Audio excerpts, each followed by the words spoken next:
Bonjour, bienvenue à cet épisode de Bouchée Double. Je vous avais dit dans mon introduction on irait dans toutes sortes de sujets et que je donnerais mon opinion des fois. Et j'ai décidé pour ce troisième épisode de me lancer et on va parler euh, COVID, confinement et tutti quanti. Pourquoi pas? Je n'ai pas peur de la controverse. Donc, je vais vous expliquer où je me situe dans tout ça et lancer des pistes de réflexion. Donc, ça serait intéressant dans les commentaires, si vous commentiez sur mes pistes de réflexion, y aller de vos propres réflexions à vous aussi, ça pourrait être intéressant. Donc, la COVID est arrivée parmi nous, c'était un événement annoncé, puisque quand le confinement est arrivé au mois de mars, ça faisait déjà au moins 2 mois qu'on voyait cette chose-là, ce virus-là, s'en venir vers chez nous tranquillement. Euh, je ne passerai pas de commentaires sur la préparation qu'on a eue avant ou, ou sur comment les gouvernements ont agi avant pour essayer de prévenir tout ça. On a vu les résultats, on a vu l'hécatombe dans les centres pour personnes âgées. On a tous vécu ça ensemble avec horreur et en se posant beaucoup de questions. Comme tout le monde, au début, j'ai fait confiance à mon gouvernement, j'ai fait confiance aux experts. La maladie était quand même relativement nouvelle. On en savait peu sur ce virus-là, sur sa façon de se propager, sur sa façon d'infecter les gens et de l'effet que ça avait sur ces personnes-là. Donc, j'ai été un bon citoyen, je continue à être un bon citoyen, je suis les directives pour plusieurs raisons. Entre autres, j'ai 2 parents âgés dont je m'occupe. Plus précisément, mon père est était à ce moment-là dans une résidence pour personnes âgées, il y est toujours, qui a été très proactive et qui a fermé immédiatement. C'est une petite résidence. Il n'y a eu aucun cas depuis le mois de mars de déclaré dans cette résidence-là. Je m'occupais de ma mère qui, elle, était en condo et qui a souffert du confinement, qui a souffert de l'isolation, de l'isolement que le confinement a causé. Et avec elle, on a éventuellement décidé au début de l'été qu'elle irait habiter en résidence, elle aussi, dans la même résidence qu'où est mon père. Et beaucoup de ses problèmes d'angoisse, d'anxiété, tout ça, reliés au confinement, ont été réglés. Et son alimentation aussi s'est beaucoup améliorée. C'était moi qui étais en charge de la nourrir pendant le confinement et ça a été quelque chose de compliqué. Quand quelqu'un est déprimé et anxieux, sa priorité, c'est pas nécessairement de manger. Donc, ça, c'est de mon côté, du côté de Sylvain, mon conjoint. Bien, ma belle-mère, la mère de Sylvain, habite littéralement la porte à côté de chez nous. Donc, Sylvain était en charge des soins de sa mère, de s'occuper d'elle. Donc, il fallait qu'on fasse attention. C'est hors de question qu'on fasse rentrer ce virus-là ou à la résidence, ou chez ma mère, ou chez la mère de Sylvain. Donc, on a suivi les directives vraiment sur à la coche, comme on dit. Donc, isolement, pas voir de gens, fréquenter le moins possible les lieux publics. On désinfectait tout ce qu'on rentrait dans la maison, la nourriture, etc., etc. Quand les règles se sont simplifiées, on a simplifié les règles, on a continué, on a reçu des gens à la maison, donc on est gâtés, on a une grande, grande cour, donc où c'était facile de faire de la distanciation. On avait un petit, si les gens avaient besoin d'aller au petit coin, on avait une petite station de nettoyage pour rentrer à l'entrée et à la sortie. Si les gens venaient manger à la maison, on avait de la vaisselle jetable. Les amis apportaient leur propre verre. Et tout ça, on avait vraiment ça à coche. Quand je vous dis, là, on a été hot. Quand ça a été le temps de retourner au restaurant, on est retourné au restaurant. Euh, on a été très content de voir comment les différents restaurants où on est allé ont géré la situation. C'était pas facile pour eux. Ils étaient très contents de réouvrir et ils ont fait des gros efforts. Euh, et là, le reconfinement vient de recommencer, moins sévère. Mais quand même difficile, ce qui veut dire que je n'ai plus accès à mes parents qui sont en résidence. Ce qui veut dire que les accès à la mère de Sylvain, ma belle-mère, sont différents de ce qu'ils étaient. Je m'excuse, je joue avec la caméra pendant que je vous parle. Donc, on a resserré les accès à ma belle-mère. On a réinstallé nos trucs de lavage. On a arrêté d'aller au restaurant, etc., etc., etc. Là, on rentre dans la partie plus opinion de la chose. C'est une maladie qui évolue. Hein? On en apprend, c'est le principe de la science. Ça évolue, ça change. Ce qu'on sait de cette maladie-là change presque à chaque semaine. Le moindrement qu'on suit les nouvelles, on en apprend des nouvelles choses, comment ça se passe dans tel pays, comment les éclosions se sont passées, etc., etc. Donc, et en même temps, on a une santé publique qui, elle, deal avec quelque chose. Eux ne peuvent pas évoluer à chaque semaine. Ils ne peuvent pas changer d'avis à chaque semaine sur ce qu'ils vont nous demander de faire. Ce qui rend ça compliqué. Donc, c'est ça, c'est compliqué. Il faut, quand on veut agir, il faut qu'on agisse en fonction de ce que la santé publique nous demande, mais en même temps, on apprend des choses, on fait attention, on fait nos recherches, et on comprend, nous aussi, un peu plus comment cette maladie-là évolue. On a appris l'effet que ça avait sur les enfants, entre autres, tout ce confinement-là. Les pédiatres, depuis longtemps, je lis des articles sur les pédiatres qui s'inquiètent sur ce que la maladie fait.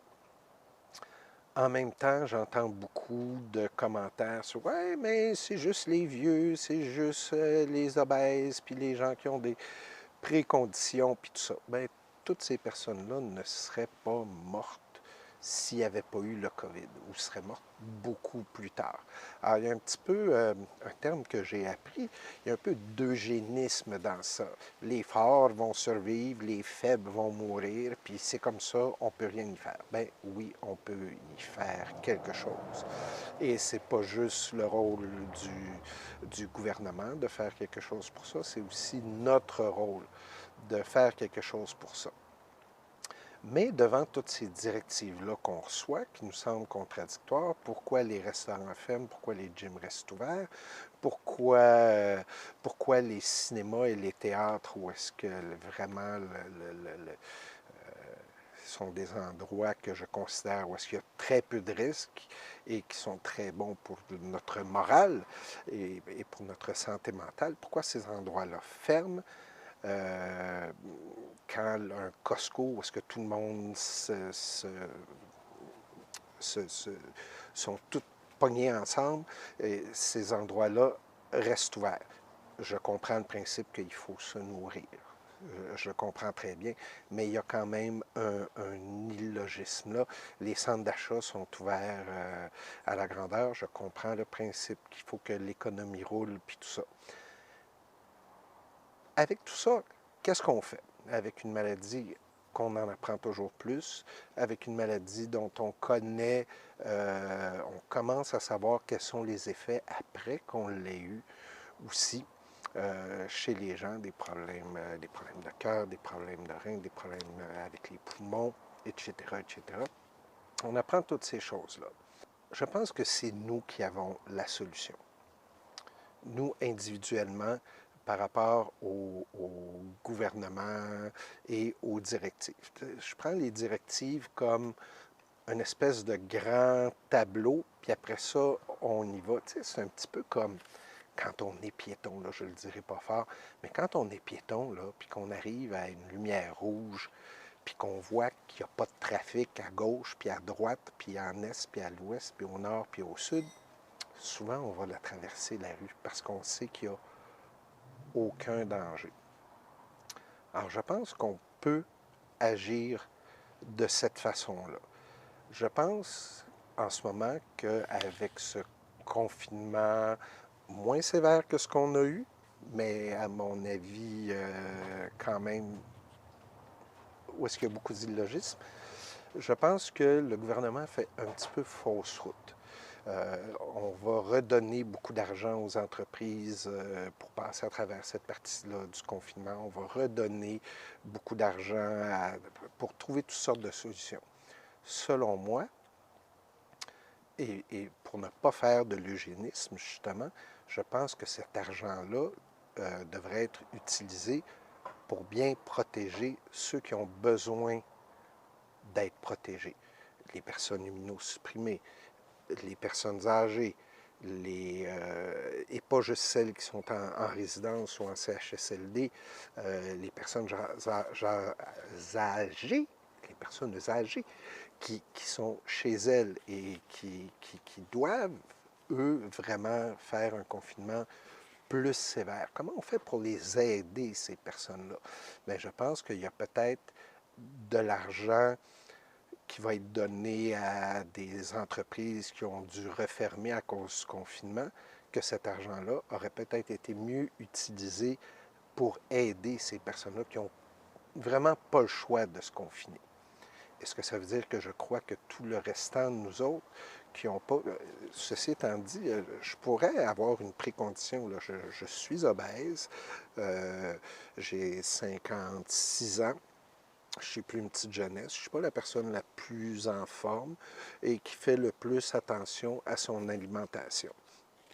Donc, je pourrais être considéré comme une personne à risque d'avoir des complications de la COVID. Mais donc, quel est notre rôle après ça? Après avoir dit que le gouvernement devrait aider plus précisément ces personnes-là plus vulnérables, plus à risque. Ça ne veut pas dire que le restant de nous autres, on est libre de faire ce qu'on veut. On a quand même nos responsabilités par rapport à ces personnes-là, par rapport à nos voisins, par rapport aux gens, les gens que je fréquente quand je suis dans la rue, quand je vais au travail, quand je vais au dépanneur, je ne connais pas leurs conditions. Je ne sais pas s'ils ont des conditions préalables ou des choses comme ça qui peuvent faire que les complications à la COVID pourraient être importantes. Je n'ai pas d'enfants, je n'ai pas besoin de me soucier que mes enfants attrapent la COVID et le transmettent à quelqu'un. Mais ceux qui ont des enfants, leur responsabilité, c'est, oui, tout le monde est d'accord, il faut que les enfants jouent, il faut que les enfants aillent à l'école, il faut que les enfants interagissent avec les autres. Confinons-les moins, encadrons un peu ce qu'ils font, mais surtout veillons à ne pas demander à grand-maman de garder les enfants. Veillons à ce que ces enfants-là, après ça, ne soient pas des sources de contamination pour d'autres. Ça complique la vie des parents, c'est certain. Mais ça fait partie des responsabilités. Le confinement moins sévère qu'on pourrait avoir implique en même temps un plus grand engagement de notre part avec ce qu'on va faire et ce qu'on ne fera pas. Ça fait-tu du sens, ce que je dis? Je ne sais pas. Faites-moi savoir dans les commentaires si ce que je disais, ça avait du sens. Je ne suis pas dans les théories du complot. Je suis pas. Je ne pense pas que tout le monde a tort et que tout le monde a raison. Je pense plus qu'on est dans un inconnu malgré toute l'information qu'on reçoit. C'est une quantité d'informations incroyable. À tous les jours, il y a des articles. À tous les jours, on lit quelque chose de nouveau. Aujourd'hui,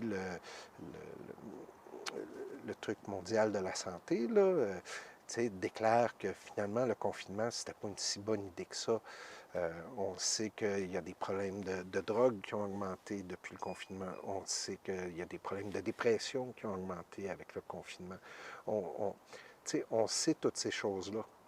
Comment on fait pour dealer avec ça et rendre ça moins dur, moins violent pour les personnes qui souffrent de ces choses-là, tout en agissant de façon relativement sécuritaire?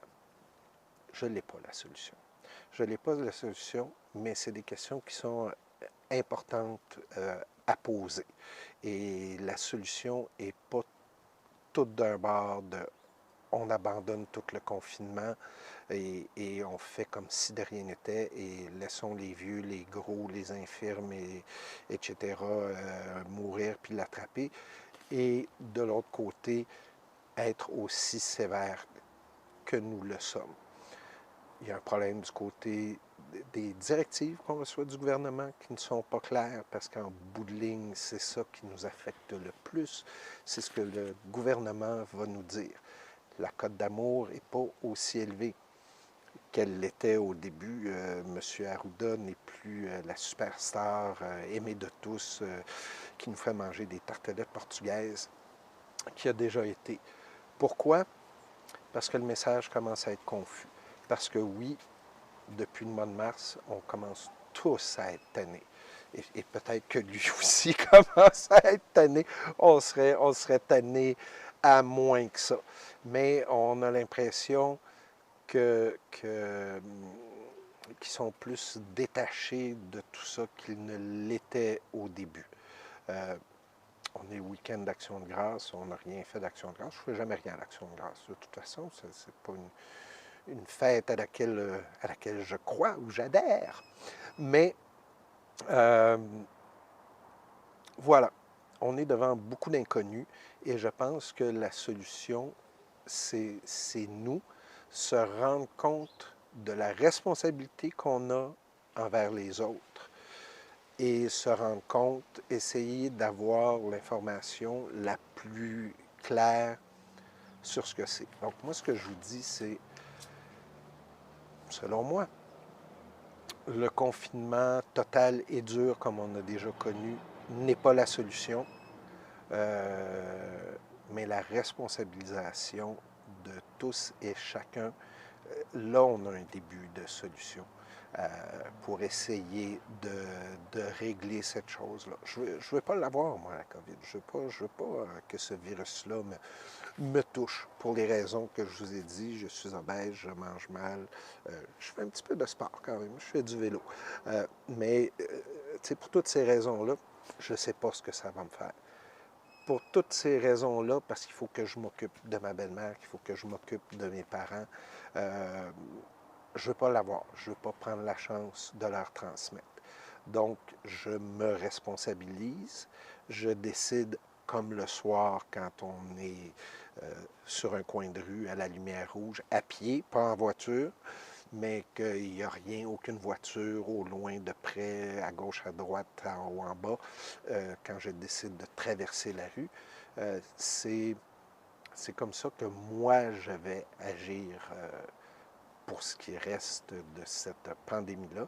Et j'espère que tout le monde va se responsabiliser de la bonne façon. Avoir juste une saine paranoïa. Ça fait depuis le début, en fait, que je dis que j'ai une saine paranoïa sans virer fou. Mon confinement n'a pas été trop difficile.